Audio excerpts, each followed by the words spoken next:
అందరూ బాగున్నారంటే ఎవడు చెప్పాడు అందరూ బాగున్నారని? నీ తెలిసిని అలా బయటకు వెళ్ళలేదండి.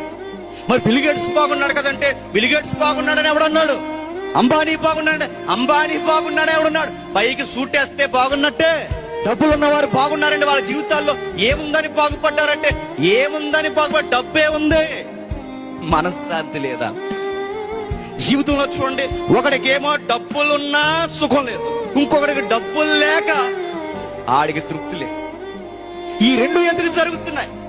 నిశ్చయముగా కష్టపడుతున్నాం, యథార్థం కష్టపడుతున్నాం, ఎవరి దగ్గర అన్యాయంగా తీసుకోవట్లేదు, చక్కగా కష్టపడుతున్నాం, అయినా మనకెందుకు కలిసి రావడం లేదంటే బైబిల్ చెప్తుంది, నిశ్చయముగా నీ రెక్కల కష్టాన్ని నువ్వు అనుభవించాలి అంటే షరతులు వర్తిస్తాయి. ఏంటి ప్రభువా షరతులంటే?